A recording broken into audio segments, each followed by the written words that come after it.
večer. Po poletnem premoru nadaljujemo s pogovornimi večeri pod skupnim naslovom Forum za dialog med verom in kulturo. Lepo pozdravljam vse, ki ste prišli na 6. pogovorni večer, ki ga je zasnoval odbor foruma. V dogovoru z vodstvom Znanstveno-raziskovalnega centra smo ujeli časovni ritem. Srečanje bodo tako kot današnje vsak drugi torek v mesecu. Tudi prireditveni prostor bo tako kot doslej v atriju ZRC na Novem trgu 2. Nocoj pa, kot vidite, smo v Prešernovi dvorani zgolj zato, ker se v začetku akademskega leta nagnetlo toliko dogodkov, da je pregorel računalnik za usklajevanje terminov. Naprava je popravljena in obljubljajo, da ne bo več zatajila. Vsi, ki vstopajo v javni prostor, obljubljajo dialog s kar najširšo bazo in participacijo vseh članov skupnosti pri sprejemanju odločitev. Obljuba dialoga je nepogrešljiv argument za pridobitev legitimnosti, ki si jo skuša zagotoviti vsak, ki želi urejati javne stvari. Veliko teh, ki si izbori vzvode odločanja, že od vsega začetka računa, da dialog v resnici ni v njihovem interesu pri pridobivanju moči. Zato ga nadomeščajo z uprizarjanjem dialoga. Naša družba in kultura sta zato pogosto prostor uprizarjanja demokracije in dialoga, vse z namenom, da centri moči v miru in zatišju dograjuje svoje male fevde. Forum za dialog med vero in kulturo in odbor, ki ga načrtuje, vse od svojega začetka leta 2005, ni iskal zavetja pri komarkoli, ki bi ga mogel inštrumentalizirati. In obratno, forum ne more in noče biti z nikomer v razmerju recipročnosti uslug. Forum ni družbeno angažiran v tem smislu, da bi zasledoval kak drug cilj, kot vnašanje več svetlobe, več razlikovanja in več poglobljenega razumevanja za vprašanja, ki se nas vseh močno dotikajo. Vsak pogovorni večer je odprt duhovni miselni prostor, ki vabi k soočenju različnih pogledov na isto stvar. Verjamemo, da je prav široka razčlenitev in razgrnitev resničnosti tista duhovna sila, ki nas namesto strahom napolnjuje z občutkom svobode. Pri vsem, kar delamo in o čemer razmišljamo, iščemo bistvo stvari, prvi in nedeljivi gradnik resničnosti, ki nas vznemirja. Nič drugače ni, ko gre za družbo, v kateri živimo. Želimo prodreti do tistega prvega člena verige, kjer naj bi se družbena kriza začela. Toda, ali imamo inštrumente, s katerimi bi osamili ta prvi in osnovni delec? In če nam bi ga uspelo osvetliti, ali imamo ljudje iz tega, kar po naravi smo in kar po naravi premoremo, kakršnokoli možnost, da si ga podredimo do te mere, da ne bi nekega dne znova ušel po svoje in povzročil novo krizo. S tem uvodom dajem prostor našima gostoma in vsem, ki boste sodelovali v diskusiji, da, kolikor je mogoče, ubesedimo bistvo družbene krize. Pogovorni večer bodo intonirali moderator dr. Igor Bahovec in njegova gosta, dr. Frane Adam in pater dr. Edi Kovač. Izvolite. Najlepša hvala. Najprej lep pozdrav, lep dober večer vsem in mojima gostoma tule. Profesor Frane Adam in profesor Edvard Kovač sta, mislim, da za našo temo kompetentni osebi, kajti mislim, da kriza je tako globoka, da ne moramo zajeti samo v eno samo področje. In če pokrijemo nekaj družboslovja v smislu sociologije in nekaj filozofije, teologije v smislu tudi umetnosti, ker profesor Edi Kovač je tudi umetnik, bi lahko rekel, mislim, da se lahko bolj celovito lotimo našega vprašanja, kot če bi šli samo v en okvir. V čem se kaže naša kriza in v čem je bistvo? Veste, že, če gremo mičkam zgodovinsko, konec 19. stoletja, v prvih letih 20. stoletja so nekateri ugotovili, da se zahodna civilizacija nahaja na prelomu, zlomu. So pisali v filozofiji, Brdjajev, v sociologiji Sorokin, v teologiji Guardini, konec moderne dobe. Torej, to je bil en občutek krize. Potem je prišla po drugi svetovni vojni pač neko obdobje, ko se je zdelo, da svet, zlasti zahodni svet, gre v razvoj. Danes pa mislim, da se nahajamo, in to mnogi delijo, v zelo, zelo globoki krizi. Ta kriza ni samo ekonomska, bank ali podjetij. Ta kriza ni samo politična. Vidimo izraz te politične krize neposredno, ne samo v Sloveniji, tudi v Evropski uniji. Ta kriza ni samo moralna. Je vse to. Ta kriza ni samo kriza vrednot in družine. Ta kriza je, zdi se, kriza, ki zaobsega mnoge elemente življenja zahodne civilizacije, morda bi celo rekli širš, ker smo v globalnem svetu in ker so civilizacije danes veliki povezavi. Ali je recimo ta poskus islama v muslimanski državi adekvaten odgovor na krizo? To je težko reči. Moramo pa čisto mirno priznati, da kriza je tako globoka, da ne sme preveč presenečati, da so tudi taki odgovori nekaterim ljudem blizu. Torej, kako se v tej krizi znajti, kako ravnati? Mislim, da prvi korak je, da skušamo najprej videti nekaj analize, nekaj točk, da se umestimo v stvarni prostor Slovenije in v stvarni prostor Slovenije kot dela Evrope. O tem bo najprej v prvem delu spregovoril profesor Frane Adam, ki je po svoji stroki, lahko rečemo, sociolog, ki zelo veliko raziskuje pojave ekonomske sociologije, politične sociologije, pa tudi znanosti.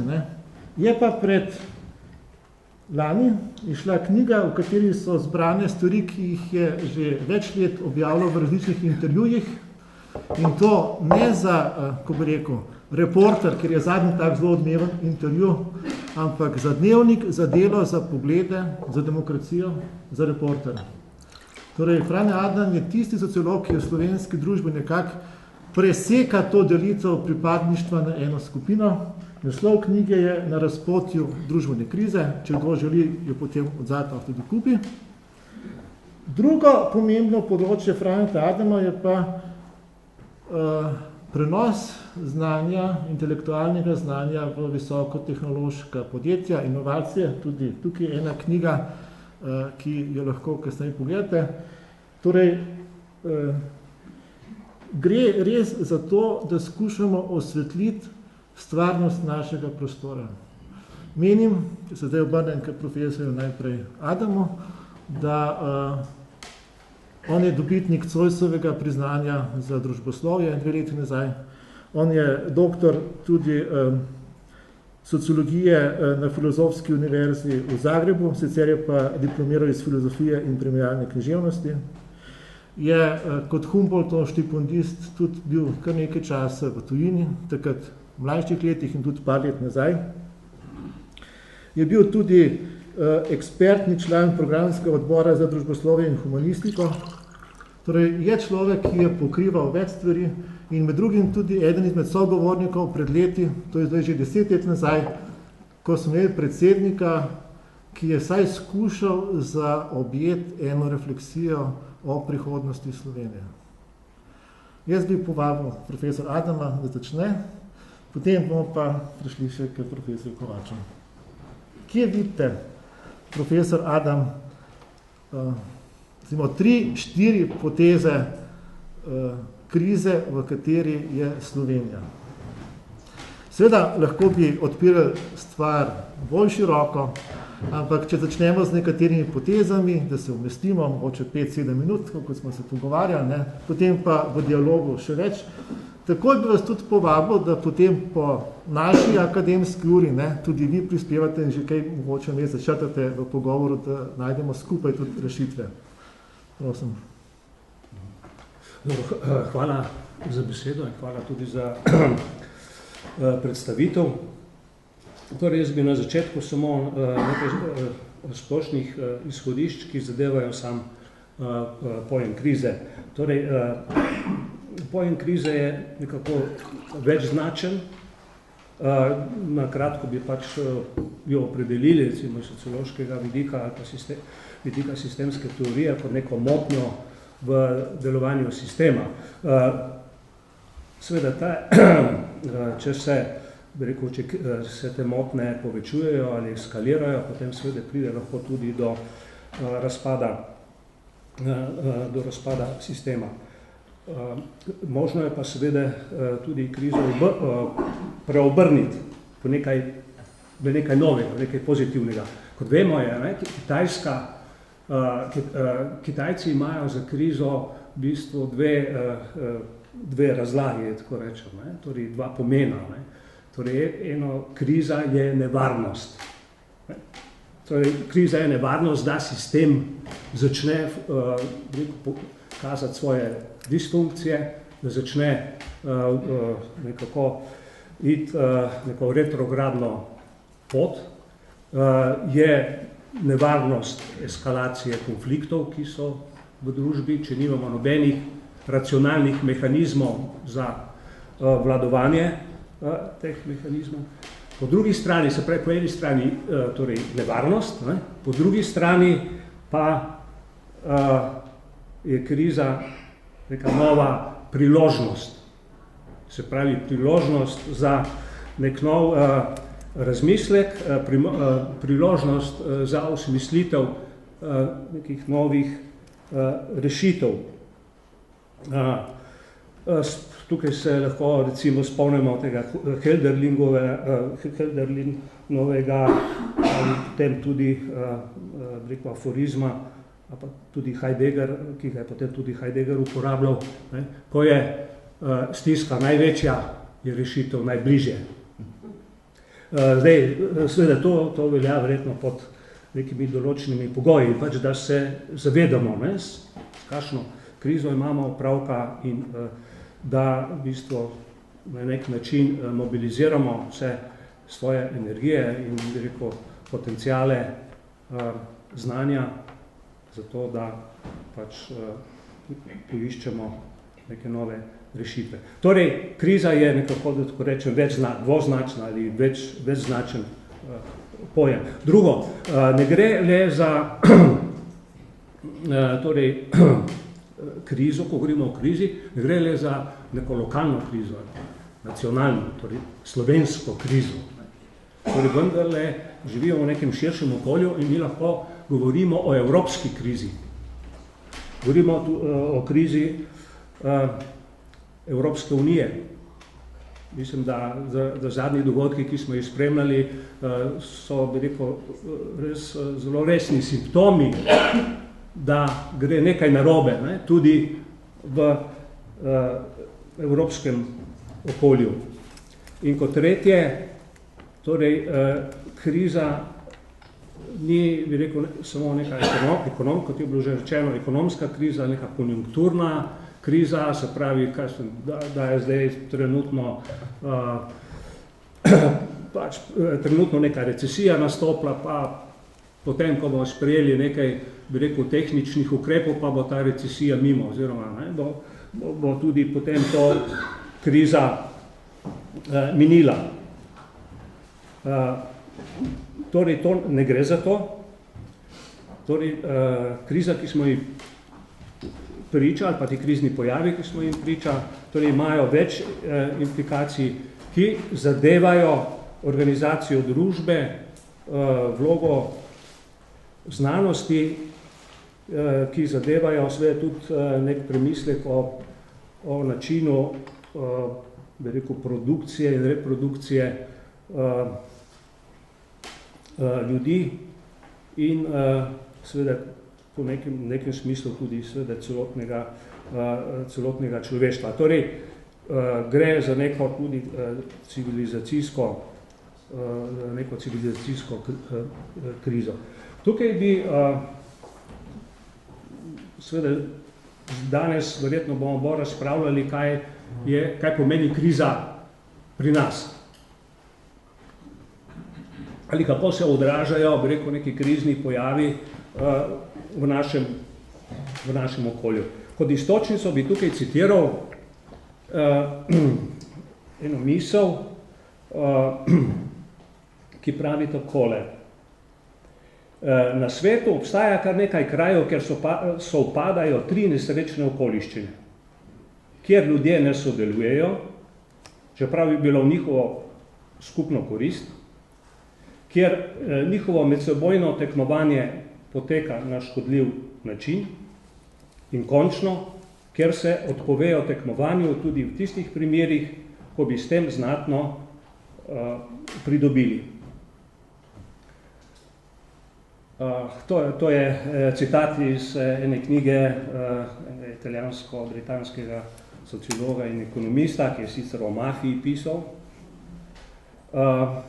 Vendar se mi zdi ta misel zelo pomembna. Namreč lahko nekje domnevamo na osnovi, ali pa trdimo, ali pa vsaj domnevamo, da je eden od teh krajev, kjer sopadajo te 3 nesrečne okoliščine, tudi naša domovina.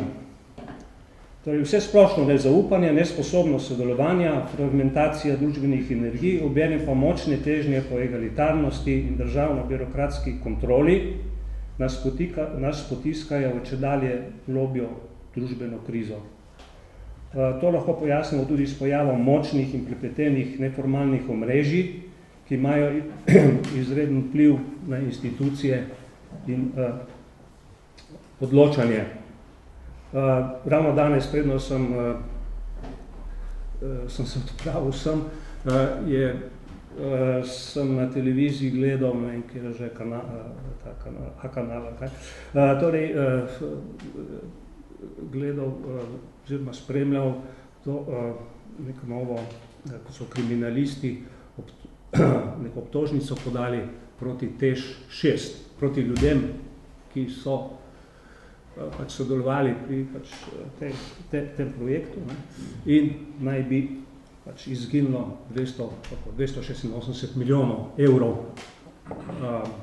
In zdaj pač to raziskujejo, kaj se tukaj dogajalo. Bi bilo pa seveda tudi poudarjeno, da so bile seveda tudi neke neformalne povezave, klike, ne, ki so zelo pomembno vlogo igrali.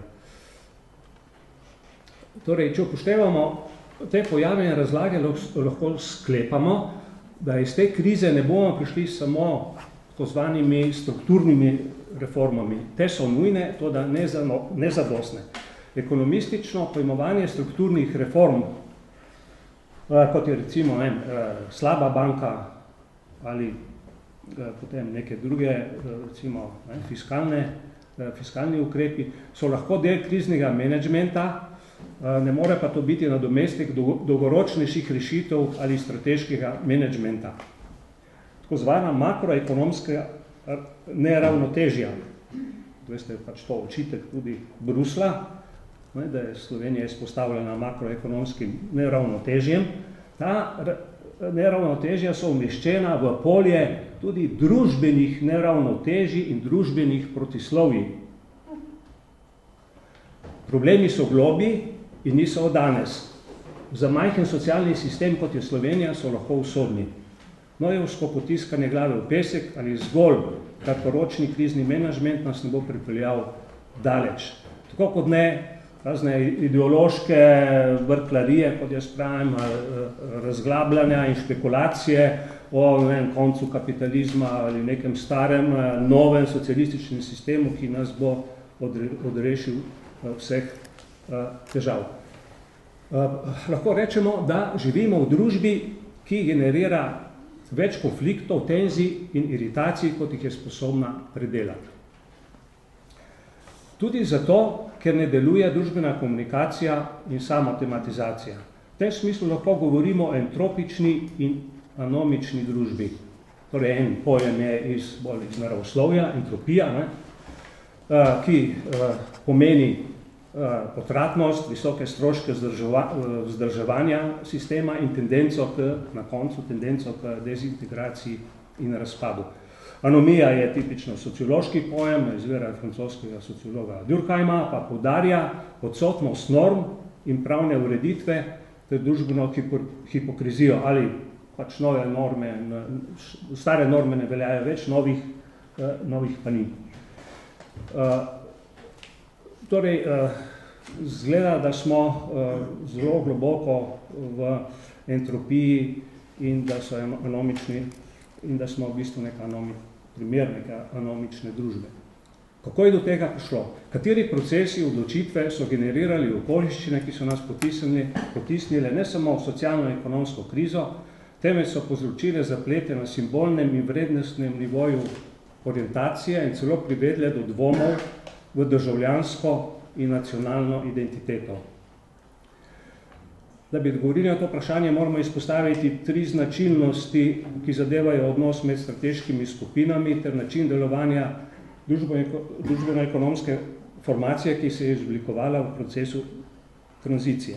Torej, čisto na kratko, kateri so ti zdaj procesi, ki jih jaz vidim pojavi, ki so zame najbolj nekako kažejo na to globoko krizo pri nas. Torej, ki so na en način vzroki, lahko posledice krize, o kateri govorimo. Torej, prav gotovo po eni strani gre za politično polarizacijo, ki jo spremlja zelo visoka stopnja politizacije celotne družbe oziroma vseh družbenih podsistemov, družbenih skupin in institucij. Torej, to je verjetno v Evropi ta čas zelo malo okolij družbenih ali pa držav, družb, ki bi bile tako politizirane, kot je slovenska družba.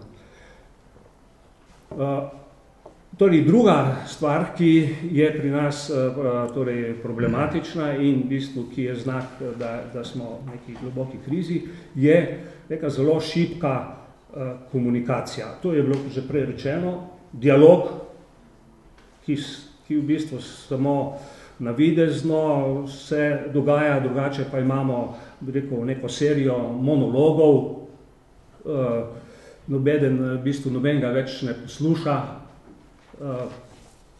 govori se sicer dosti, piše se dosti, ampak se med sabo ne poslušamo in se tudi, bi rekel, ne upoštevamo. In to je že, bi rekel, jaz potem govorim tudi, kako, da smo neka avtistična družba.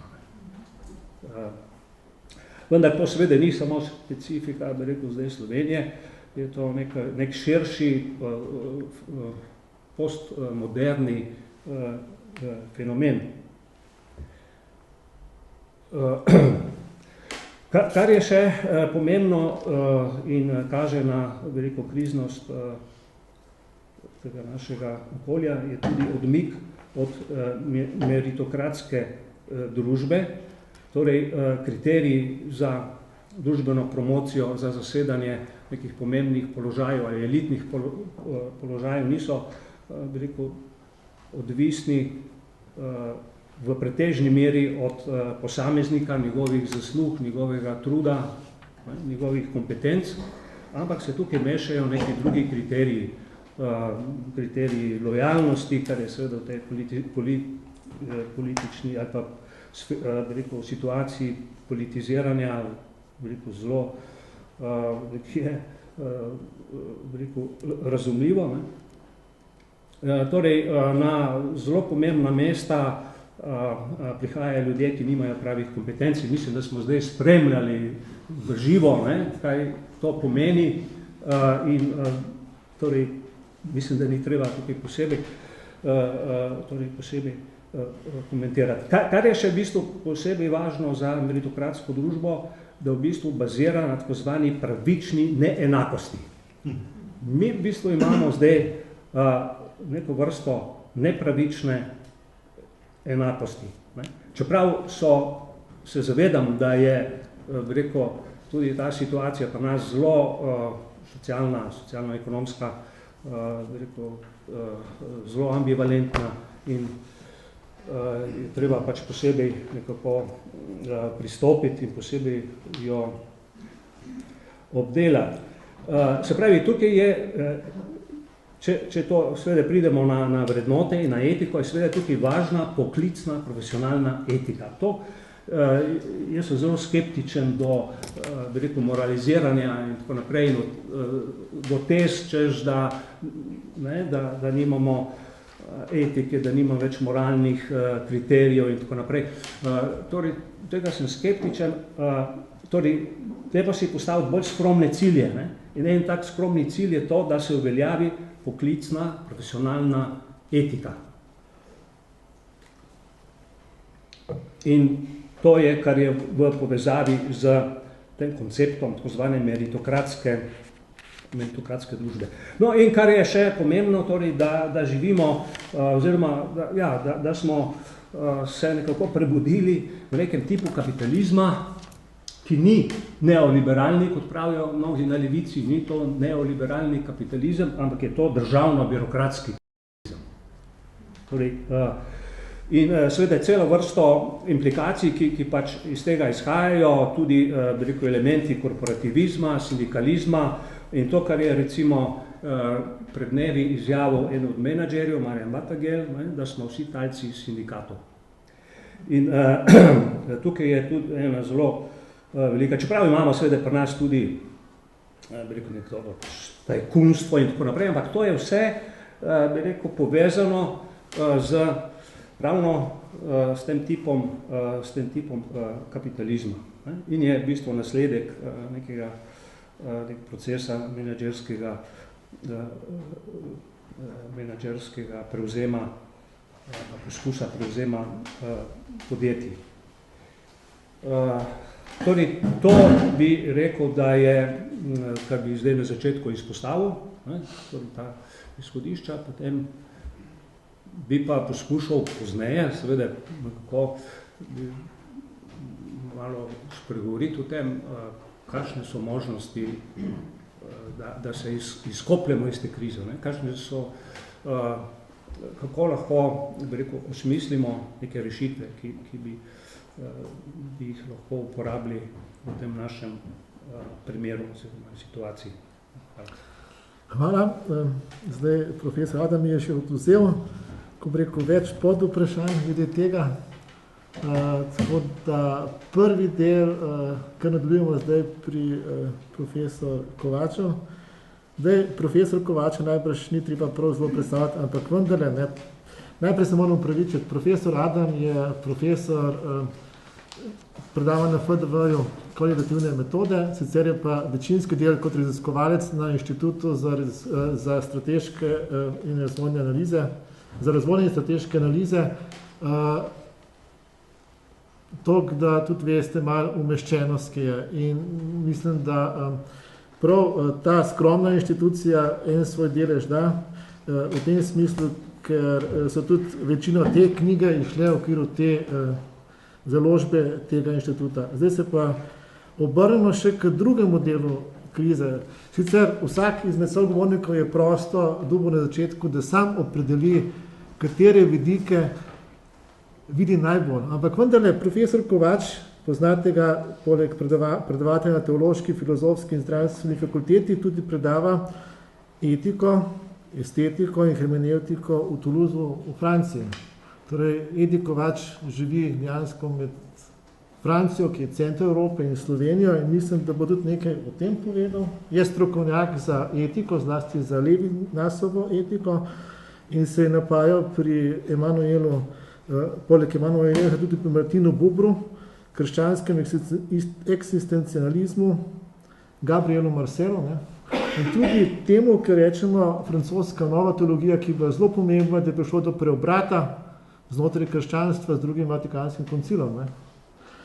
Torej, zelo dejaven je bil pa tista leta, ki je bil zelo tesno vključen v PEN, kot tudi član mirovnega odbora, tudi sicer dejaven, ampak tista leta pa zlasti v smislu dejansko aktivne udeleženosti, ki lahko neka skupina, v tem primeru pisatelji, prispeva k skupni stvarnosti naše družbe. En pomemben vidik našega soočanja je tudi to, ne samo kaj je dobro narediti v smislu vizije, ampak kako lahko mi vstopimo v reševanje, ker smo vključeni v neke kroge, ampak o tem kasneje. Torej, profesor Edi Kovač mi je še dal eno zelo luštno nalogo. Lejte, jaz francosko ne znam, ampak išla je ravno pred kratkim knjiga esejev o modrosti in lepoti v francoščini.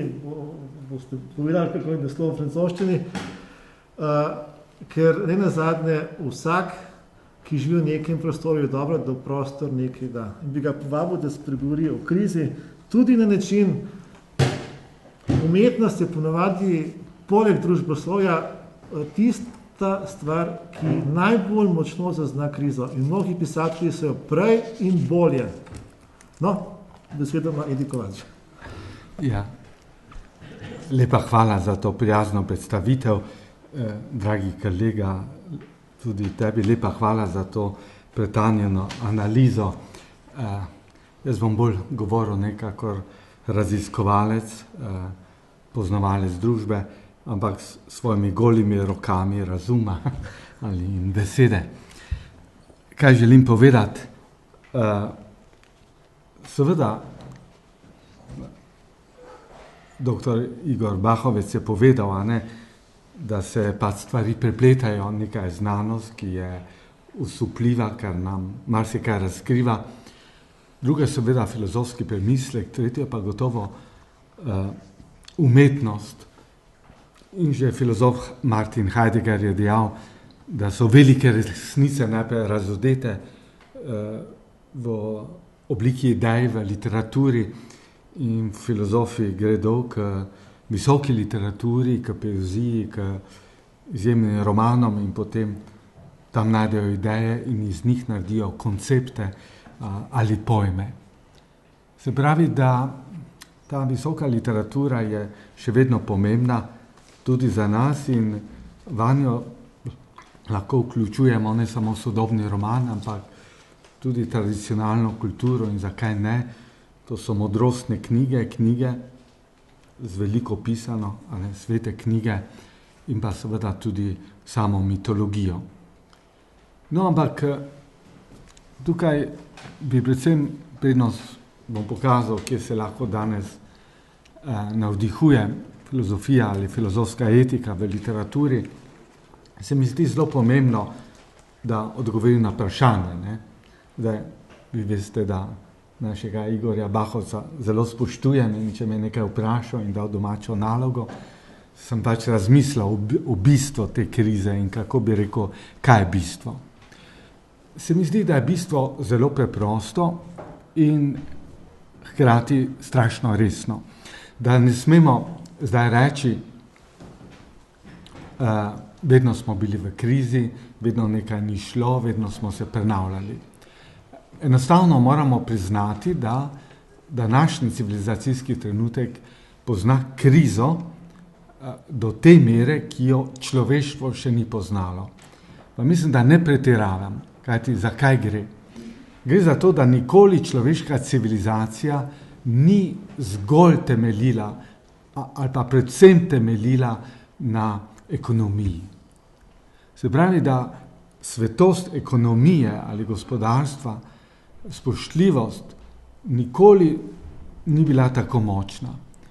In naša civilizacija je skušala prinesti blagostanje ali notranje srečo ali medosebno zadovoljstvo preko ekonomskih uspehov in vidimo, da tudi tej civilizaciji to ni uspelo in se seveda sesuje. No in kaj je tukaj bistvo te krize? Bistvo je predvsem pojmovanje človeka.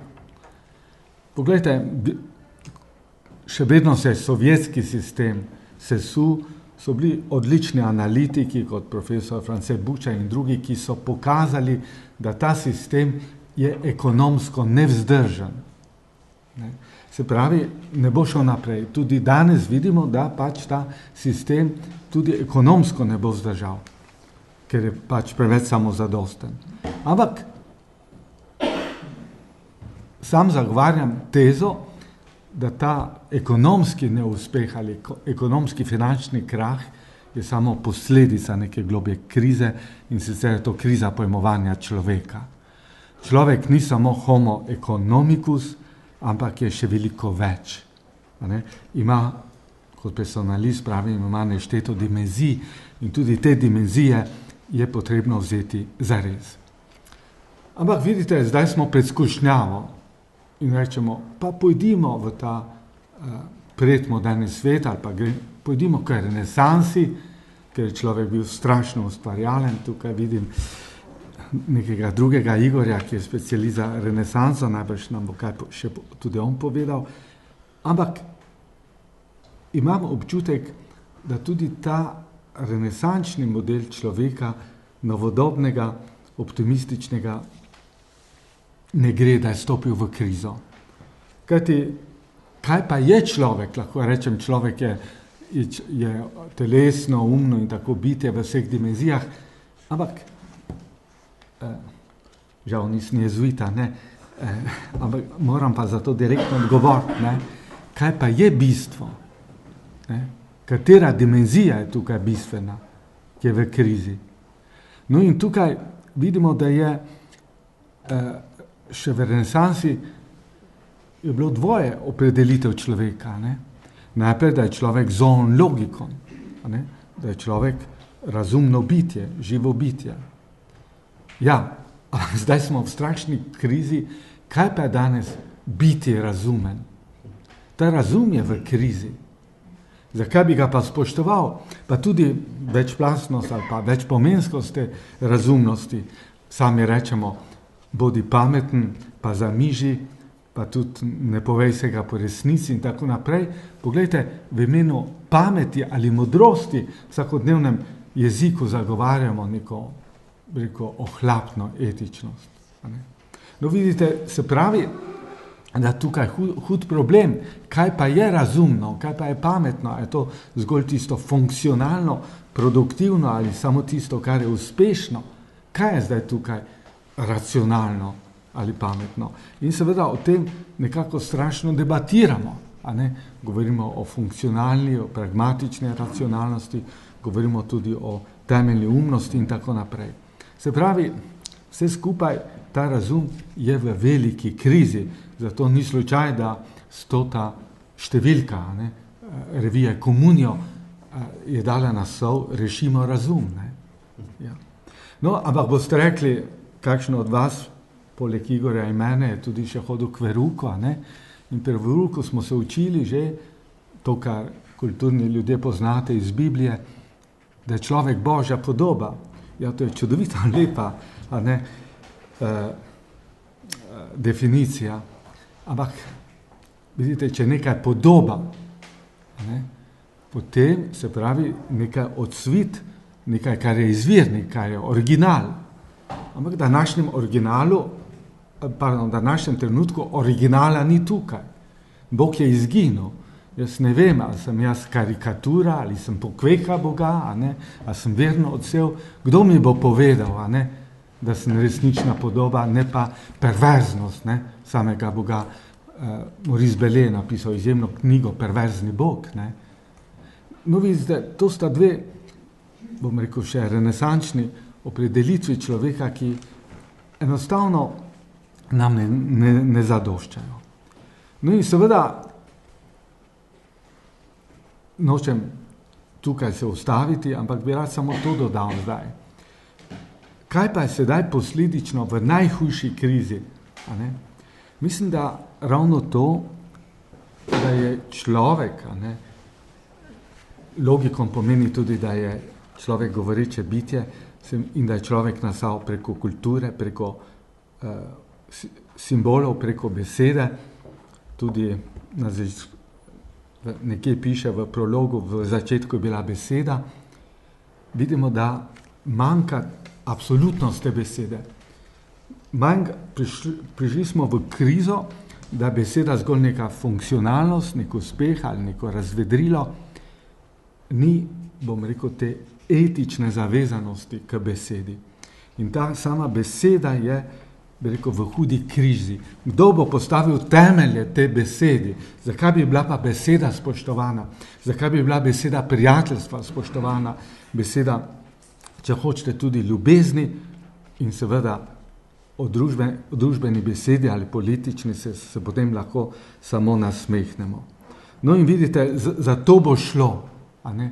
Kako vrniti naši civilizaciji svoj temelj, kako iz človeka narediti, mu pomagati, da izstopi svoje narcisoidne zaverovanosti vase in se odpre drugemu človeku, drugemu prisluhne, kako bi logos postal zopet dialogos, se pravi beseda med nami, ki bo spoštovana in na kateri bi lahko gradili civilizacijo.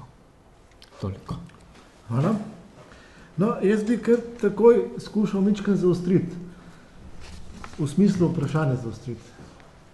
Namreč v zadnjem intervjuju, mislim, da je zadnji bil v Reporterju, je profesor Adam tudi izpostavil neke zanimive poglobitve. Namreč, citiram, problem ni v vrednotah, temveč v tem, da živimo v kulturi skrajnega individualizma, patološkega narcisizma, solipsizma in relativizma. Naše družbe, to pomeni evropske družbe, ne samo slovenska, so avtistične in še nekje druge, ne,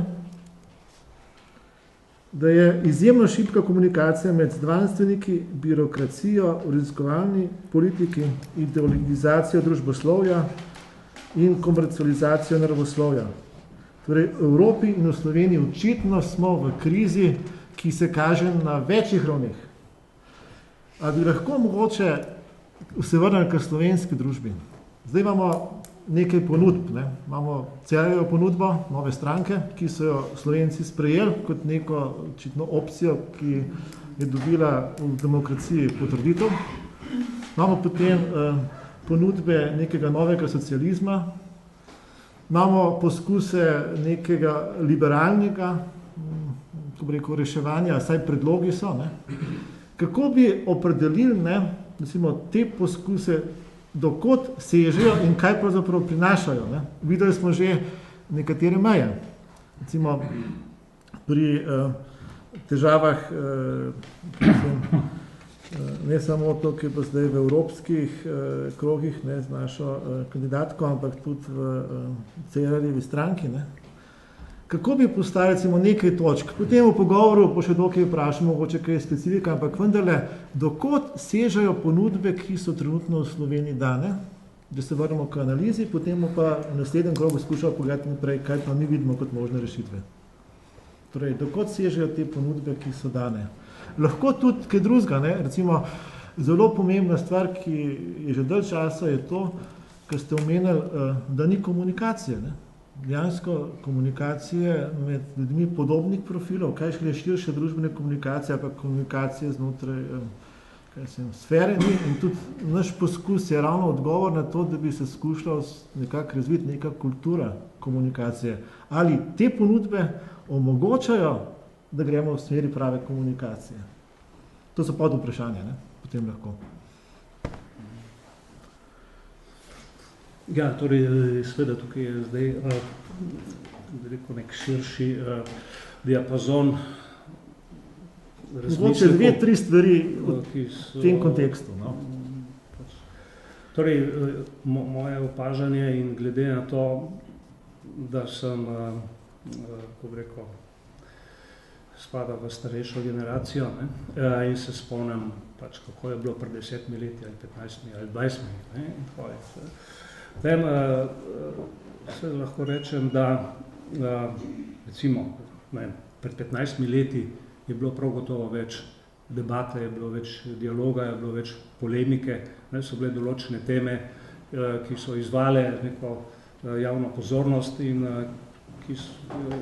kjer so se pač pojavili tudi različni glasovi, ker je nekdo, ki je pa zagovarjal neko tezo, dobil tudi nekega oponenta. Recimo, jaz sam sem bil udeležen pri neki debati o cirkulaciji in reprodukciji elit v tranzicijskih državah, zlasti v Sloveniji. In takrat, to je bilo pred 15 leti, ali pa 14-15 leti, se je iz tega razvila, bi rekel, dokaj obsežna debata v različnih medijih. Zdaj, seveda, če pogledam, bi rekel, pač take debate ni. Ne? Torej, če že pride do nekega soočenja, potem je to, bi rekel, na nek agresiven način. Ne? Torej, pride do nekega, bi rekel, ekskluzivistične konfrontacije, da tako rečem. Ne pride neke konfrontacije, ker bi se iskalo bi rekel, neke rešitve, tudi neke skupne točke, ampak pride do čisto ekskluzivistične situacije, ko pač en poskuša drugega nekako zabiti. Ne. Čeprav jaz, da se razumemo, jaz sem za polemiko, za ostro polemiko, ne. Ampak nisem pa recimo za to, da bi recimo, torej bolj mi gre seveda za ad rem, kot da bi pa personalno z nekom obračunaval in na agresiven način. In mislim, da se je to drugo pri nas precej uveljavilo. Torej, kar zadeva veliko te komunikacije, ki bi med recimo, v intelektualni sferi ali v družboslovju ali v znanosti, v bistvu je tega, dejansko tega zelo malo, oziroma se je to zmanjšalo, bi rekel, na neko raven, ki je prav presenetljivo skromna in tudi nivo je pa nizek. To je gotovo. In to, to ne gre zdaj samo, bi rekel, za neke ideje, pa za neke, ne, ampak za kdo bo prevladal in tako naprej. Ampak bistvo družbe je komunikacija. Komunikacija, ki ima namen ali pa funkcijo tematizirati, kaj se v družbi dogaja. Če nimamo take komunikacije, potem družbe ni. Oziroma začne družba pač funkcionirati na nekem zelo nizkem nivoju. Torej, seveda, bolj specifično bi pa tako, moja pozicija je v bistvu pozicija heterodoksnosti. Torej, dost ljudi v intelektualni sferi in sicer v politiki išče neke ortodoksne rešitve.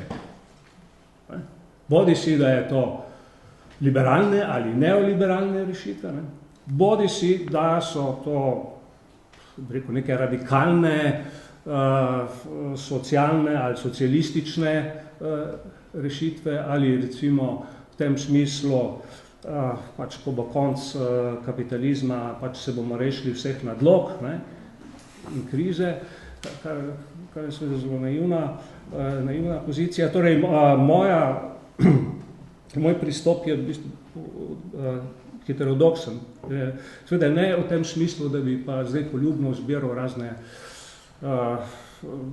teze ali elemente iz različnih teorij ali pa različnih doktrin, ampak seveda je treba to temeljito premisliti in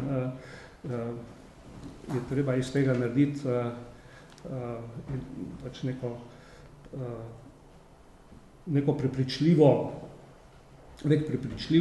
koncept. In mislim pa, da nam to gre zelo težko izpod rok. Torej, nimamo mehanizmov, nimamo instrumentov, da bi združili, integrirali znanje, ki ga družba premore, oziroma ki ga člani družbe premorejo.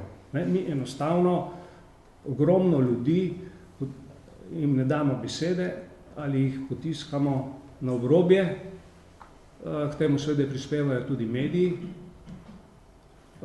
ki pri nas niso, bi rekel, na ta način pluralni, kot bi se pričakovalo. Tako da imamo cel ta, bi rekel, družbeni podsistem komunikacije zelo omejen. In kako lahko tukaj pride do spremembe? Torej, jaz mislim, da prva sprememba bi se morala pokazati v prenovi strankarskega sistema. Če bomo sposobni formirati neko novo stranko, ki bo recimo centristična stranka,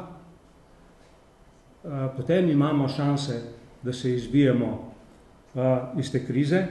Mislim, da bi to prispevalo tudi k depolitizaciji, prispevalo bi tudi k spremembi medijev. Če bo ostalo pri teh strankah, kot jih imamo zdaj, seveda rešitve ne bo. Torej, tukaj je seveda zelo zanimivo, tudi kar je bilo rečeno. Mi smo v bistvu dobili neko stranko, Julija, neko stranko, ki se proglaša, ki se je nekako, čeprav seveda ne zelo eksplicitno, ampak bolj implicitno začela predstavljati kot neka sredinska stranka, kot neka stranka, ki bo presegla nasprotja, protislovja, razcepe v slovenski družbi. Spravi, gre za SMC, stranka Mira Cerarja, ki pa, mislim, teh pričakovanj ni izpolnila, niti ni imela, po moji oceni, nobenih možnosti, da bi sploh šla po tej poti. Torej, že od samega začetka način, kako ta stranka deluje, nikakor, po moji mnenju, nikakor ne more prispevati k višjemu nivoju demokratičnosti, pluralizma in iskanju nekih novih rešitev za izhod iz krize. Torej, to seveda pomeni, da bomo pač še enkrat pač nekje v zelo kratkem času šli na volitve. In torej iščemo dejansko neko sredinsko stranko, koliko bo seveda to možno, da do tega pride, je to realno. To seveda zdaj o tem lahko debatiramo. Torej, moje mnenje je čistja, torej, da niti preko te desno-sredinske stranke, recimo Janševa stranka, niti seveda leve stranke, niti ta nova stranka Mira Cerarja ne odgovarjajo, bi rekel, tem kriterijem, ki zahtevam neke sredinske pozicije, neke stranke, ki bi bila sposobna poigrati integrativno vlogo v slovenski družbi. In torej, jaz sicer moram reči, da nisem zelo prepričan, ne moram tega dokazati, ampak neko se pa nagibam k temu, da je to, bi rekel, tista prva stvar, ki se mora dogoditi in da bi to lahko pripeljalo še do sprememb tudi v drugih institucijah, tudi v sami mentaliteti, načinu razmišljanja o politični kulturi. Hvala. No, bi pa skušali tukaj narediti eno vzporednico. Slovenija je del Evrope, imamo pa nekaj specifičnih stvari, ki so bili zdaj, mislim, da zelo jasno naslovljene. Zdaj bi se pa obrnil k profesor Kovaču, če bi na podlagi izkušnje Francije skušal konkretno odgovoriti na ta vidik. Poglejte, del naše krize so tudi seveda velike migracije. Veliko, kako bi rekel, raznorodnih kultur, skupin z različnimi kulturami živi skupaj. Ne samo različnih etičnih skupin, tudi po pogledih, ampak dajmo se omejiti. Francija je doživela pred leti precej hud izbruh, če temu rečemo, nerazumevanja drugega, ki je drugačen, s katerim skupaj živiš na istem ozemlju. in kateri ni bil vključen v neko normalno življenje, potem je bil to upor mladih, sežiganje avtomobilov. Ali je to povezan z drugim uporom, recimo zdaj muslimanov drugje po svetu, je to drugo vprašanje, ampak zato bi samo se omejil mogoče, profesor Kovač, kje je to, da naša zahodna civilizacija izgublja integrativno silo, ne samo to, ker je prej profesor Adam povedal, na ravni politične organizacije znotraj neke države, ampak tudi na ravni ljudi, ki živijo v neki državi. V primeru Francije, če damo vprašanje migrantov in Francozov, oziroma tudi Francozi so mičken razdeljeni glede nekaterih stvari, laičnost in še kaj. Ne? Skratka, v tem okviru me zanima vprašanje. Vaš odgovor. Glejte, sedaj nastane veliko vprašanje, tisto, kar sem prej rekel, da je vprašanje pojmovanja človeka, ki je v krizi razuma, tudi presežnosti samega Boga in besede. Ampak to je splošen civilizacijski utrip in kriza in Slovenci smo pač del te zahodne civilizacije, ki pozna to krizo. No in sedaj nastane tisto tehtno vprašanje, ali smo Slovenci samo del te krize, ki je splošna, evropska ali pa zahodno-civilizacijska, imamo pač samo nekatere stvari, ki so bolj potencirane, ali pa smo izvorni, ali imamo kaj posebnega v tej krizi. Zdaj, veste, ne moremo vse metati v en koš, vidimo zlasti v Evropi, da je velik razkorak med severno Evropo in med mediteransko Evropo. In da te reforme, ki jih pač predlaga Nemčija, uspejo v deželah, ki smo jih imenovali včasih protestantske dežele z protestantsko etiko. Zdaj, ker ste vprašali glede Francozov in Slovencev, mi imamo zdaj zanimiv fenomen, da smo Slovenci na eni strani Francozov podobni, kajti za oba naroda, naj bi, saj sociologi pravijo, oba naroda v Evropi sta paradoksalna. Na eni strani imata katoliško ali pa mediteransko kulturo, na drugi strani imata pa protestantsko etiko. No in ta protestantska etika, ki pomeni ponotranjenost, bomo rekli, zakona, ki pomeni spoštovanje inštitucij, izpolnjevanje svojih nalog, vidimo, da v obeh, če hočete, v obeh deželah stopa v hudo krizo, prav ta protestantska etika. No in seveda, ker je bilo zdaj vprašanje zastavljeno, kako je zdaj s temi integracijskimi procesi. Ta integracijski proces v Franciji ni uspel je, dokler je šlo za ekonomsko ekspanzijo. Ampak potem, ko se pa ta ustavila, je prišlo do resnične krize, kajti odpovedajo tudi šolski sistem. Mi ne smemo reči, te mlade, mimo, ki so si za Francijo rojeni, ampak so po porekli iz Magreba, moramo razumeti njihovo stisko, njihovo nevključenost. Ja, jaz lahko to razumem, ampak zakaj molotovke vržejo v vrtce, zakaj zažgajo avtobus, ker je starka in tak naprej. Se pravi, da tukaj je šlo za problem vandalizma, resničen problem, in ti otroci niso v šoli, opustijo šolo, in seveda zdaj so programi, pa naj gre šola na ulice in tako naprej. No, kaj želim reči? Da so Francozi ranjeni v svoji narcisoidnosti, kako visoko kulturo imajo, kako lahko s to kulturo integrirajo druge, enostavno ta model, ekonomski in šolski, enostavno ni uspel.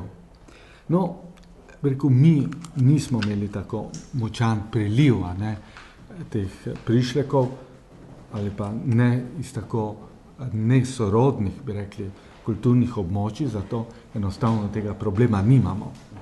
Imamo pa nek drug problem, in ta problem je zelo težak. Zelo težak je v tem, namreč, da se ta protestantska etika skrhala. Protestantska etika je od Trubarja naprej, imamo Slovenci. Največ ste kakšni lingvisti ali pa literati med nami boste vedeli povedati, ne, da Hrvati so imeli pravo renesanso, dubrovniško umetnost, te praktično v slovenski literaturi ni, ampak na drugi strani imamo pa tako odlično, tako močno strukturiran jezik, ki sta ga Trubar in Dalmatin naredila, da je pravzaprav to vzorčen primer, ne, slovnice ali pa strukture jezika. In ta struktura jezika je bila tudi, bi rekel, je pomenila tudi etično zavezanost, spoštovanje. In to spoštovanje besede vidimo, ne, da se je v nekih 60 letih strašno skrhalo. Naj pojasnim. Imeli smo neko ideologijo, smo jo poznali, ne, marksizem.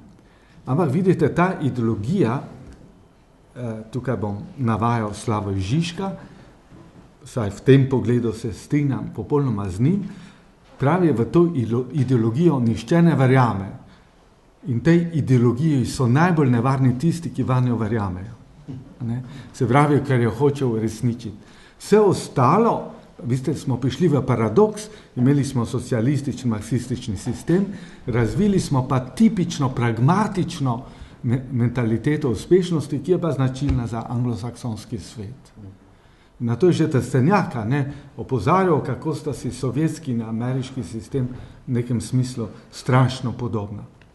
Se pravi, da nič ni novega, tiste vire, v globoko etično prisotnost v družbi ali spoštljivost ali da je nekaj svetega v družbi, tega tudi prej ni bilo. Tisto spoštovanje simbolov in oseb in tako naprej, to je bilo vse pragmatično. To je bila igra, to je bila folklora in mi smo, rekel, iz pragmatičnih razlogov prišli v neko, nekateri zelo močno pravijo, v skizofreno družbo, da smo živeli v dveh svetovih. Ne?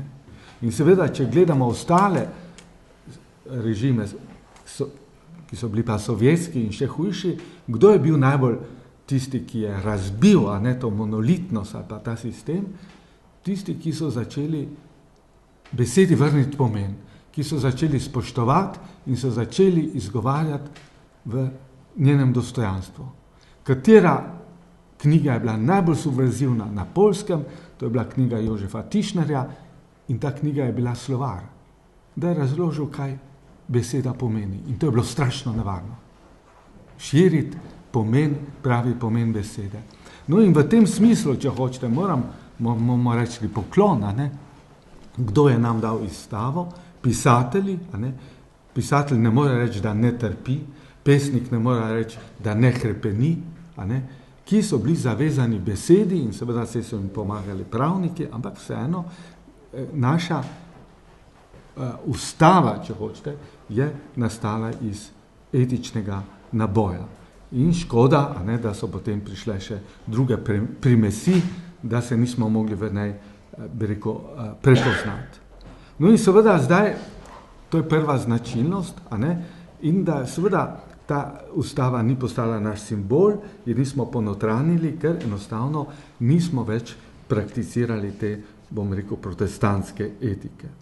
No in druga značilnost Slovenije, in tukaj je naš profesor Franja Adam odlično analiziral, je problem naših elit. Kaj se je zgodilo? Da mi smo še danes, raziskave kažejo, da smo mi strašno egalitarna družba, enakostna družba.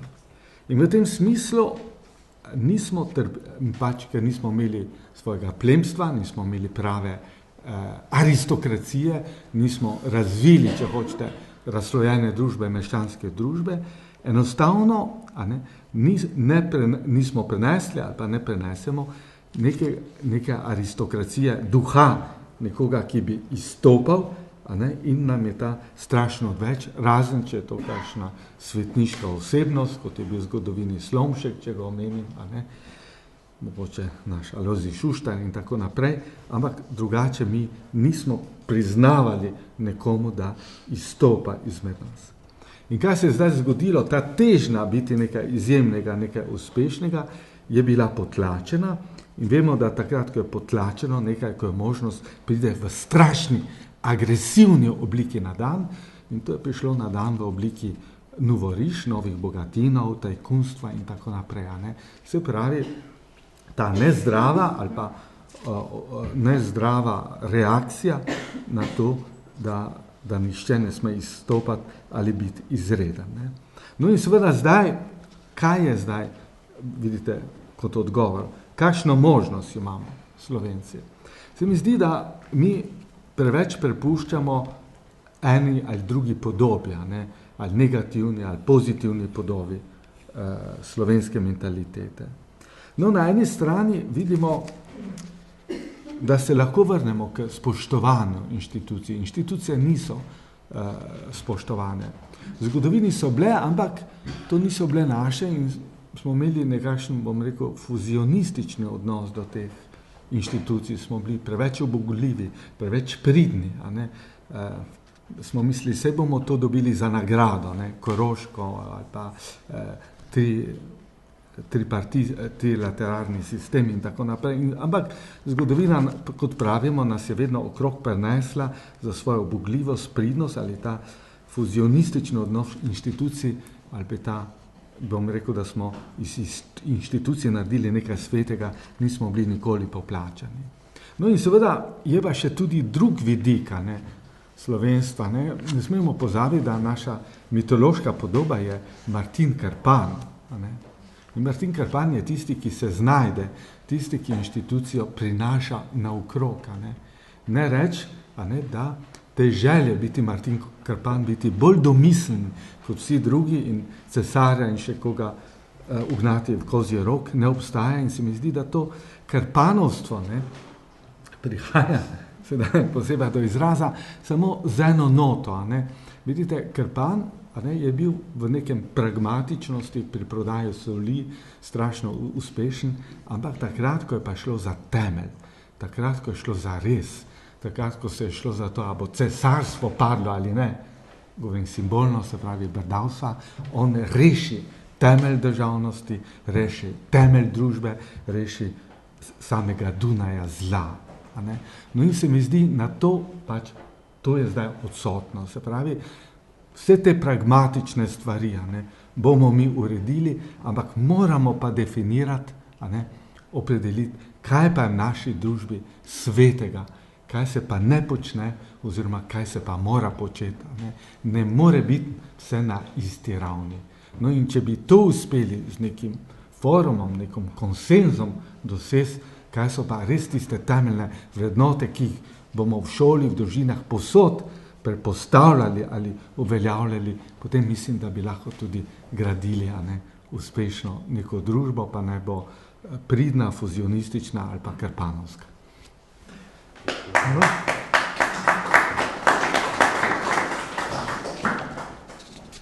No, zdaj smo že mičken, kako bi rekel, preko tistega časa, ki sem jaz upal kot moderator, da bi uspel se v prvem delu in delno v prehodu, so bile že nakazane nekatere smeri švane. Bi samo še en krok naredil, vi tule, pa bi dal pa besedo vam, da kaj prispevate, pa da kaj tudi zastavite vprašanje. Lejte.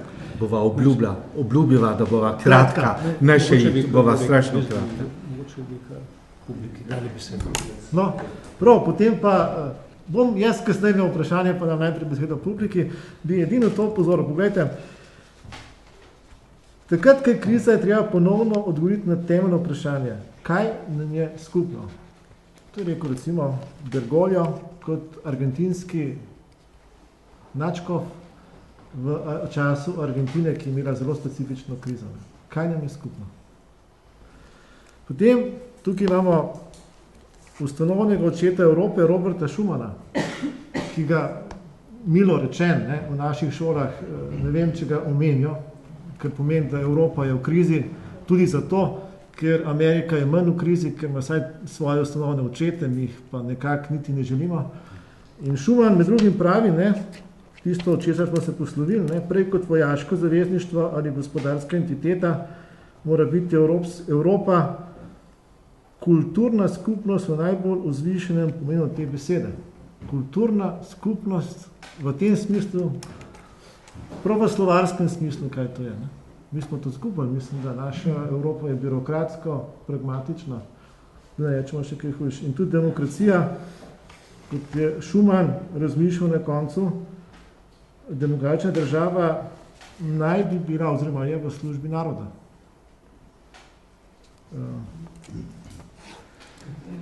Jaz bi bral besedo, še prej pa smo to, povejte, a ni del glede tudi to, da smo mi izgubili modrost. In modrost je naloga starejše generacije, da jo prenese. Če bi imeli mi občutek za modrost, potem neka knjiga Politika na stara leta napisana Schumanova bi bila brana. Ne? To ni sam problem, ker starih ne poslušamo, oziroma ker starih ne producirajo, ampak ker ne dajemo k skupnemu bistvu družbe tisto, kar lahko vsak posamezen element družbe da. Se pravi, kaj je tisto, kar lahko jaz storim za družbo, ne jaz sam. Jaz v okolju, s katerim skupaj živim. Ampak o tem mogoče bom pa zastavil kasneje, kot vi še kakšno specifično vprašanje. Ne? Kriza, nisem kriza od zunaj, kriza je tudi kriza nas kot akterjev te družbe. Mogoče kakšen poseg, kakšno vprašanje, kar dvignete roke, a imamo mikrofon ali ni potrebno, ker je manjša soba. Ja. Tam je zadnje, prosim. Pa predstavite se, ne, in je plink. Dobro večer, jaz sem Matej Turgan, sem Ljubljane. Potem sem nas slišal o tem govora in sicer, jaz sem tudi vprašanje, če imam en komentar. Jaz ocenjujem, da bomo mi v Sloveniji ta trenutek krizo politično-ekonomskega značaja. Sicer na političnem nivoju se nam dogaja, če pogledamo volilno udeležbo, samo ukinitev demokracije. Ne? Postopno, progresivno pada, s tem se ljudje odpovedujejo svoji pravici in dopuščajo drugim načinom političnega delovanja, zdaj imajo večjo moč. Ekonomski model je neustrezen, je preživet, ampak se tudi napali na podlagi prvega problema, ne? Ker ljudje ne znajo več se pravi, prevzemati odgovornosti za to svojo volilno pravico. Ko pridemo v bistvu do dejanskega problema, je pa slabotna misel. Ne? Ni to kriza vrednot, kaj je to? To v bistvu nič ne pomeni. Pomeni, da imamo mi slabotno misel, ker ta posameznik zaradi narave dela, v katerem živi, pa sistema, družbe, nima več časa za kvalitetno razmišljanje. In posledično, da lahko vsi ti mehanizmi peljajo. Tukaj je prava kriza. Čas. Kvaliteten čas. To je moj komentar. Mogoče? Ja, torej, seveda je tukaj zelo pomembna zadeva, torej, s katero se moramo soočiti, seveda tudi, kar jaz govorim, ne, oziroma pišem, ne, bi se dalo reči neka slabotna misel. Ne. Torej, šibkost v načinu razmišljanja, v načinu argumentiranja, v načinu sprejemanja tez ali pa hipotez drugih. In seveda tudi pač nek nizik nivo celotnega, bi rekel, neke komunikacije ali pa intelektualnega diskurza. To je prav gotovo, smo s tem soočeni pri nas. Pa torej, in zdaj, da bo stvar sveda še hujša, ne, to ni neka specialiteta Slovenije, čeprav mogoče je pri nas to morda še bolj izraženo ali pa, bi rekel, na višji potenciji, bi rekel, ne. To je tudi problem, to vidim tudi kot problem Evropske unije. Čisto na kratko, recimo Evropska unija ima izjemen znanstveni in intelektualni potencial. Ampak koliko tega potenciala, recimo, te politične strukture ali pa odločevalske strukture Evropske unije upoštevajo? V bistvu zelo malo. Ne? Jaz malo poznam, jaz malo spremljam in tudi rekel, aktivno tudi o tem pišem. Imam tudi privilegij, pač, da pišem recimo v članke, ki so objavljeni v evropskih revijah, ne, ki so v knjigah, ki pač pri tujih mednarodnih založbah, in potem seveda spremljam, bi rekel, reakcije in vidim, da je, torej, znanost je tukaj prišla v neko veliko zagato. Tukaj je več razlogov. Jaz sam sem nekako pristaš Edmunda Husserla, ki je to krizo evropske znanosti zaslutil že pred več kot 80 leti. Jaz to imenujem padec, on pravi, ne? Padec v naturalizem in pozitivizem. To je nek način raziskovanja, razmišljanja in pisanja, ki je nekako zaprt, ki nekako izhaja iz nekega prepričanja, če bo uporabljal neke eksaktne metode, recimo v družboslovju, pa je to zadostuje. To je ena. Druga stvar je pa, da spet ni te komunikacije med znanstveniki. Jaz seveda zdaj pretežno govorim za družboslovje, torej za vede, ki jih bolj poznam, ekonomija, sociologija, politologija. Torej, tukaj ni neke izmenjave, torej tukaj ostajajo, vsak nekje ostaja pri svojem, in po drugi strani pa tudi Evropska unija, tako kot recimo naša politika ali pa drugi, ki bi recimo to znanje lahko uporabili, dejansko nimajo nobenih instrumentov, da bi integrirali to znanje, ne? Da bi izluščili tisto, kar je preverjeno, ne? Ali pa tisto, kar je najbolj inovativno. In tako gredo v zrak milijarde, ki jih Evropska komisija daje za znanstvene raziskave. Zdaj se začenja tako zvani Horizont, program Horizont, bo trajal do leta 2020, če se ne motim. Za ta program bo šlo 80 milijard evrov. Seveda za vse vede, torej in družboslovne, humanistične, naravoslovno-tehnične, medicinske. Glede na sedanje izkušnje, pač se mi zdi, da gre tukaj za metanje denarja skozi okno, zlasti, kar zadeva družboslovje, kjer bi se našlo zelo dosti koristnih podatkov, kjer bi se našlo zelo pomembne razlage, vendar pa se to ne upošteva.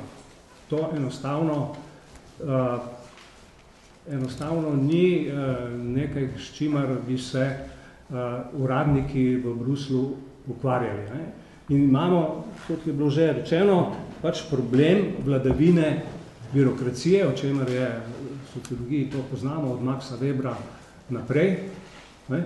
Po drugi strani imamo sedanjo situacijo, ko je sedanji predsednik, ne, torej Juncker, to nekako recimo zaslutil, ne, da gre za vladavino birokracije, ki pa je hotel kontrirati z vladavino politikov. Zato je bila njegova teza, češ da bo izbral za komisarje ljudi, ki imajo neko politično izkušnjo, ne, ampak tukaj pač vidimo spet neko tragiko, ne, da se pod tem plaščem nekih političnih izkušenj lahko skriva zelo velika nekompetenca.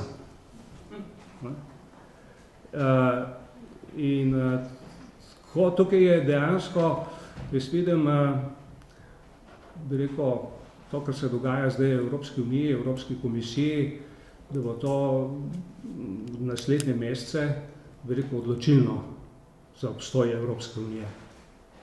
Torej, Evropska unija sicer ne bo razpadla o tem, kar nehala, ne?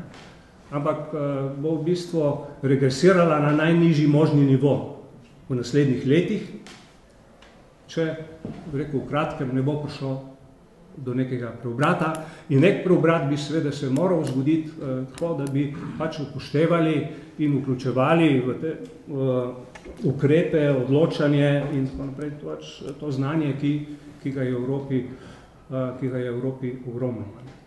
Ja. Če dovolite... Samo bi prosil, če smo malo krajši mi, da bomo več komunikacije. Prosim. Ja. Dobro, na kratko.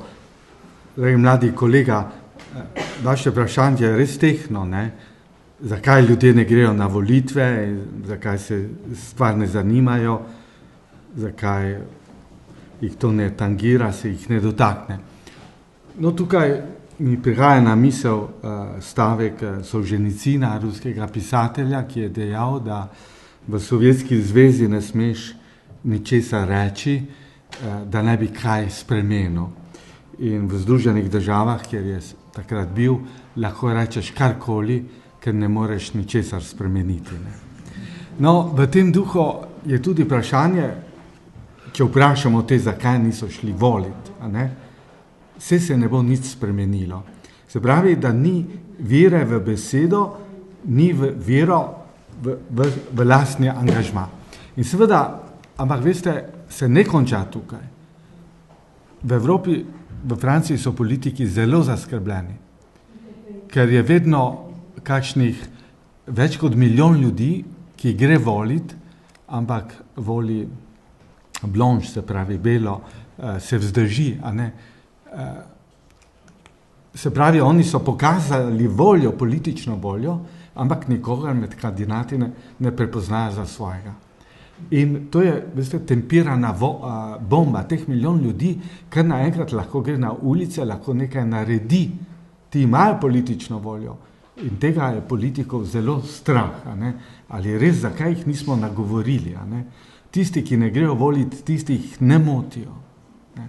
Kaj želim povedati, da, ko pravimo, kdo razmišlja, a ne? Da ljudje kaj razmišljajo, ampak seveda je pa zdaj tisto tehno vprašanje, zakaj pa ne verjamejo v demokratično besedo, da je treba kaj spremeniti. In odgovor je ta, da je potrebno ne samo voliti pasivno, ampak je tudi in aktivno, ampak da se treba sprejeti tudi kakšno vlogo v družbi. No in v tem duhu prihajamo zdaj v postmodernem trenutku do nove paradigme, da včasih, a ne, oče je bil čevljar, sin je tudi čevljar, a ne, ščerka advokata želi biti tudi odvetnica in tako naprej. Danes vidimo, a ne, da ima življenje obdobje.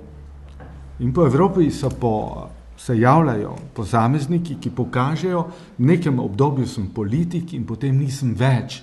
Zdaj so še druge stvari na svetu, ki jih moram tudi uresničiti. In obratno, a ne, pride neko obdobje v življenju, ko moram na fakulteti sprejeti dekanstvo, ko moram sprejeti predsedstvo nekega društva, se pravi, v nekem obdobju življenja moram tudi sprejeti neko družbeno odgovornost. Tako kakor tudi v svojem življenju lahko upravljam več poklicev. No in seveda, kaj je tisti motiv? Samo to, kaj je tisti motiv?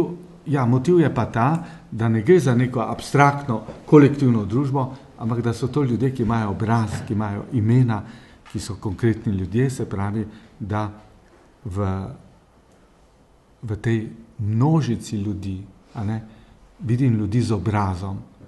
Je ravno obratno, kot če greste v Cankarjev dom, boste našli še Tršarjev spomenik Edvardu Kardelju, ker ljudje nimajo obraza.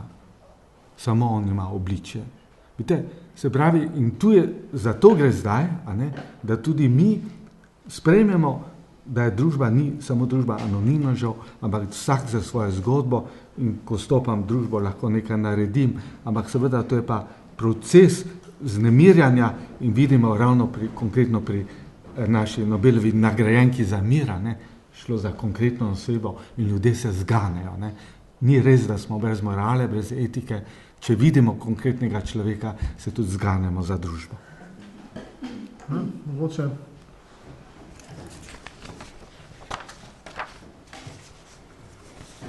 Tule, ja, prosim. pozdravljeni. Medina Novak.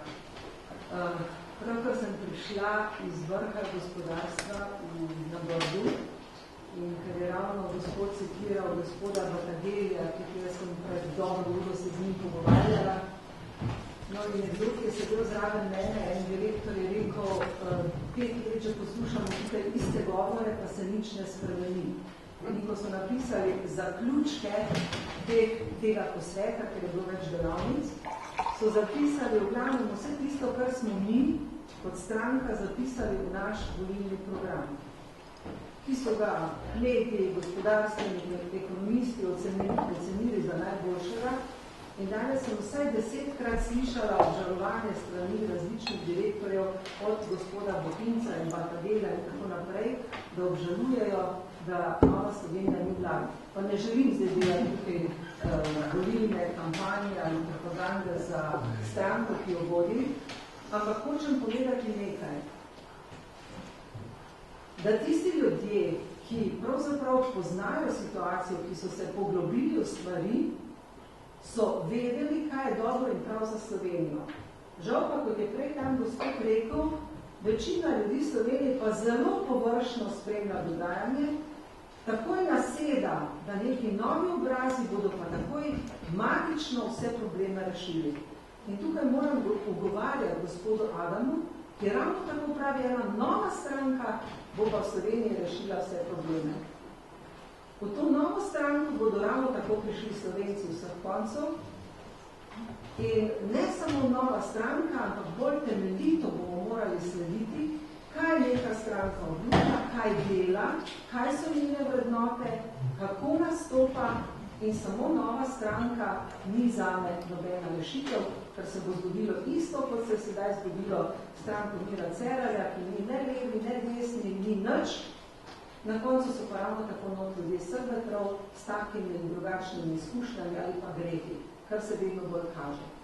Mislim, da bo rešitev samo v tem, da bomo vsi skupaj spremenili politično kulturo, tako mi politiki, način delovanja, delovati bolj povezovalno, bolj poslušati ljudi, izhajati iz problemov ljudi in pa tudi voljivci.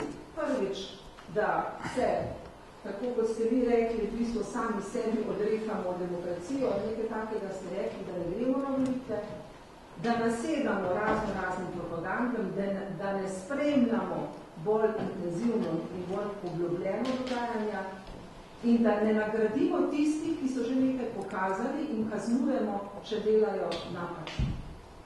Samo s tem bolj poglobljenim spremljanjem dogajanja, pa tudi s tem, da se bo tudi tisti, ki misli, da bi boljše delo dal na razpolago. Jaz sem zdaj 13 let politiki, pa mi ni vedno lahko, pa večkrat mislim, da kaj se to stvar gre. Zato, ker preveč dobrih, poštenih, pametnih, strokovnih ljudi v Sloveniji tako misli, da nočejo sodelovati. In ko bo pa več takih ljudi sodelovalo, potem mislim, da bo lahko tudi naša politika boljša. Sicer pa bomo vedno v isti formuli, vedno bomo iskali nove obraze in vedno bomo razočarali na temi novimi obrazi. Ja, jaz bi sam pridem, ker je bil profesor Adem zvan, to vprašanje dopolnil.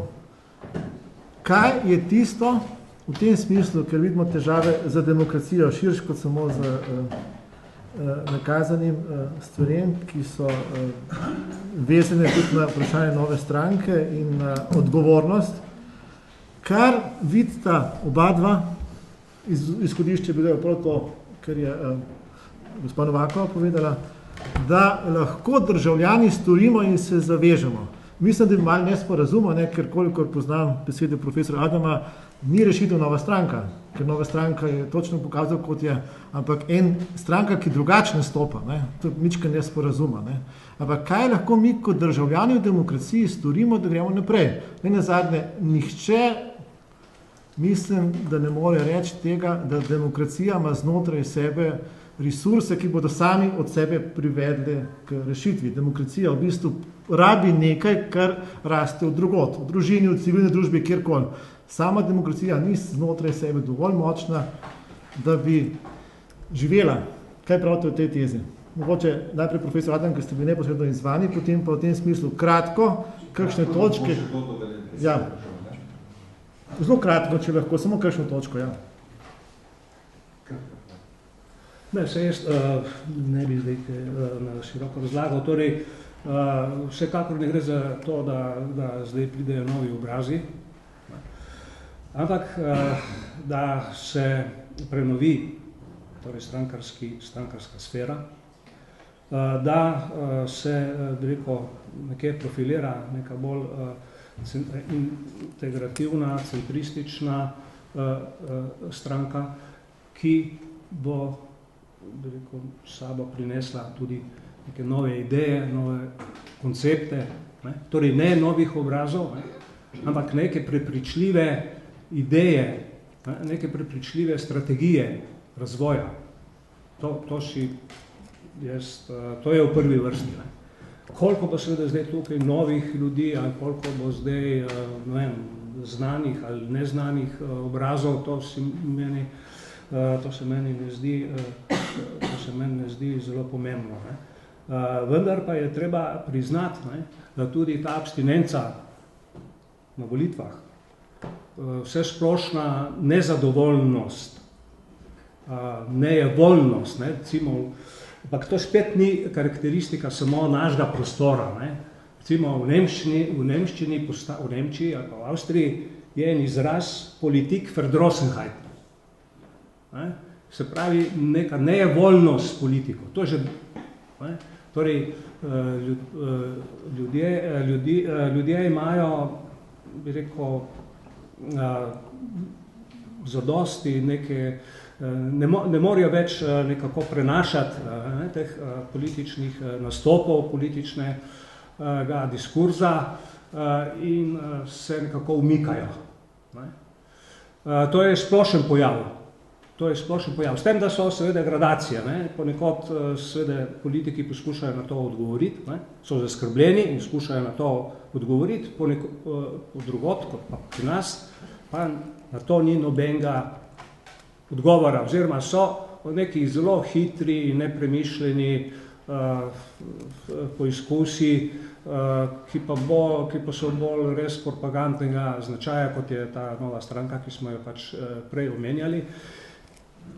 In seveda z neko tak načinom konspirativnim, sem to imenoval prosto zidarska loža, to seveda iz tega ne more neka demokratična združba nastati in ne more to prispevati k nekim novim idejam, k neki višji politični kulturi, tako da v bistvu to je ad acta. Vendar mi vemo, da se bo politični prostor naprej spreminjal. Torej, ta politični prostor pri nas je turbulenten, je nestabilen, stranke so nestabilne in ne moramo zdaj reči, ne bo nobene nove stranke. Seveda bo, že čez pol leta ali pa čez eno leto, ko bodo nove volitve, lahko bo spet neka podoben poizkus, kot je bil, ali pa več poizkusov. Torej, mi nimamo stabilnih strank in nimamo stabilnega političnega prostora, zato moramo računati na neprenehne spremembe, koliko časa se bodo dogajale, jaz to ne moram reči. Torej, prav gotovo eno leto, 2 leti bomo s tem soočili. Če lahko samo to dodam, jaz sem nepismen glede strankarskega življenja, ampak nekaj se mi zdi, da je bil profesor Adam ni bil dobro razumen, kajti to, kar sem si jaz zapomnil iz njegovega kratkega ekspozeja, je, da se mora politika vendar odpreti znanosti, strokovnjakom. Poglejte, ravno danes smo brali v časopisih, da je dobil Nobelovo nagrado za ekonomijo nekdo, ki govori, kakšne so korekcije, bi rekel, svobodnega trga. Se pravi, bi rekel, to je čisto antipolitični nastop. In vidimo tudi, da svetovni politiki, vemo, da je Reagan zbral profesorje različnih univerz, jih poslušal in tudi ravnal tisto, kar se mu je zdelo, da je res, pa čeprav je bilo politično, se nam je zdelo odaleč nemodro. In obratno, Bush politično se je zdelo modro, da bo diktatorja vrgel, ampak vsak bruc študija mednarodnih odnosov, bi mu povedal, naj ne norija, ne? Da je tam druga kultura, druga civilizacija, ki je enostavno ne more pokoriti. Kaj želim reči? To, kar pravi profesor Adam, resnično živi. Se pravi, je resničen problem, da so sfere ločene, da imamo poklicne politike, poklicne znanstvenike in da ni komunikacija, da se ne oplajamo. In če pa pridemo do neke sinergije, če smo sposobni sprejeti neko kritičnost, ki je lahko vzajemna, to pa je prihodnost. Kakšno vprašanje morda?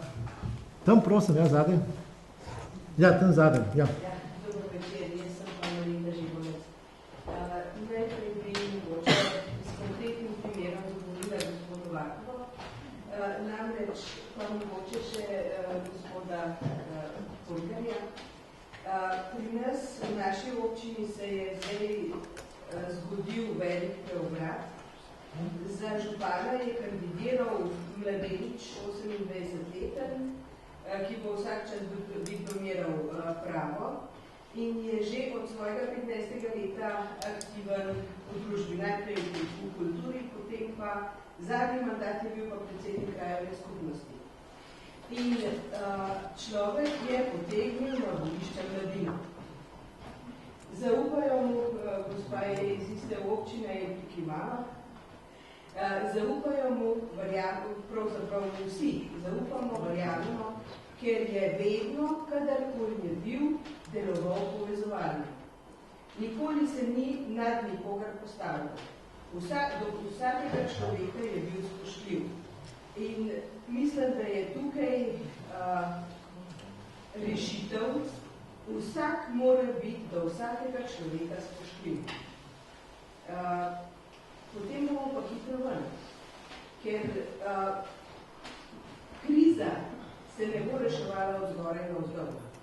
Lahko vlada sprejme ne vem kakšne ukrepe, ne bo kaj dosti iz tega.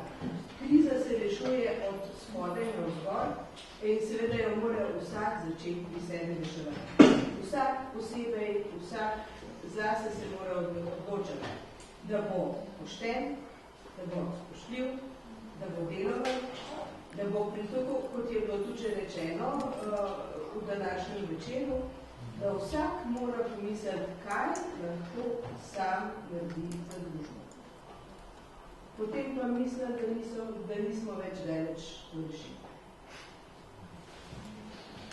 Gre za primer, ali je to za občino Medvode? Tako je. Mogoče sam 3 stavkih odziv, če želite, potem pa vprašanje. Se strinjate, da je to smer reševanja? Ne, jaz se ne strinjam. Ne more vsak sam začeti, ampak vedno skupaj z drugim. Ravno primer, ko ste dala, je to, da on ni sam pri sebi začel, ampak se odprl mladi, jih je prisluhnil in skupaj z mladim je šel. Kaj želim reči? Mal ste se morda nerodno izrazili, ne smemo pristajati na individualistično paradigmo, moralistično nad človeka. Rešitev je paradigma medosebnih odnosov, da drugemu prisluhnemo in ravno ta primer, ki ste ga dali, ta človek je znal svojim vrstnikom prisluhniti, to je zdaj. In v tem smislu pa se lahko nekaj spremenim in tudi sprejmem korektiv, tudi če sem poklicen politik, moram sprejemati korektive generacijske mladih, stroke ali pa tudi svojih nasprotnikov. Če tega korektiva ne sprejmem, potem je to, kot pravi naš kolega Franja Adam, konspirativna družba, in ta je pa obsojena, da ne uspe. Nekako nisem hotela propagirati individualizma. No, saj, Hotela sem povedati, da vsak pri sebi začne s tem, da postane pošten, spoštljiv in tako naprej. Vsekakor je pa treba delati v sodelovanju. To pa drži. Saj ste tudi omenili, če sem vas jaz prav razumel, ni bil vprašanje individualizma, ampak vprašanje na koncu ste mogoče ničkem preveč na posameznika.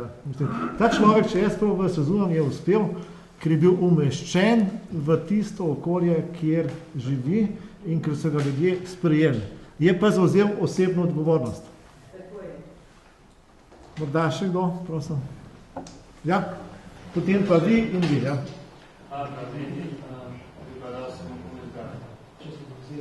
Jaz mislim, da je največji problem v relativizmu. In sicer kako doseči dogovor o skupnih vrednotah, ko pa nimamo enega skupnega temelja, po katerem se bi orientirali. Pravo tukaj tega ne more zagotavljati, ker se na koncu koncev tudi samo mora prilagajati družbeni stvarnosti, saj edino tako lahko ostava učinkovito. Drug temelj je pa absoluten temelj, ki pa je tudi nekako odmanjkal. In brez tega mislim, da enega skupnega moralnega konsenza tudi ne bomo dosegli. In mogoče edina rešitev bi bile avtoritete, ki bi zbujali zaupanje pri državljanih ali pa skupnosti, kar je pa spet problem, ker tako da ne rečem na katoliški strani, kot tudi v vseh sferah civilne družbe, je tudi pomanjkanje teh avtoritet, ki nekako nadomestile ali pa usmerjale ljudi pri področju. Hvala lepa. Ja, samo na kratko. Ja, mladi prijatelj, relativizem je gotovo hud problem, ampak še hujši problem je pa fundamentalizem. Glejte, če nič ni temeljno, potem kar naenkrat vse postane temeljno, vsak predpis, in potem glave padajo, so kolektivni masakri in tako naprej. Ta fundamentalizem, seveda imate prav, je pogojen z relativizmom. Se pravi, da je rešitev le to, kar je naš prvi kolega povedal v debati, da je razmislek, kaj pa je tisto temeljno. Vse ni temeljno, ampak tisto, kar je temeljno, pa mora biti sveto. Sam ne reči, da to temeljno ni izrečeno. To temeljno je izrečeno in to so človekove pravice, to je njegovo dostojanstvo. In tudi papež, ki ste omenili katoličane, Janez Pavel II pravi, da je pot evangelija so človekove pravice. Zelo lepo pravi. Ni rekel, da je pot rešitve je, da vsi vstopijo v cerkev, ampak je obratno rekel, pot cerkve je človek. Se pravi, za človeka gre, da ga človeka spoštujemo v njegovi globini in visočini. Seveda je pa zdaj, tu pa imate prav, zakaj pa človekove pravice ne uspejo, vidimo pa danes, v tej sekularni družbi, da potrebujemo duhovnost. Duhovnost mora utemeljiti, dati motivacije, da bi bile človekove pravice spoštovane. Ali pa vam bom dal primer, v Franciji, ko je mladenič 18-letni za volanom in ko gre preko ceste starka, kaj bo njemu branilo, da ne bo pritisnil na plin, ampak na zavoro.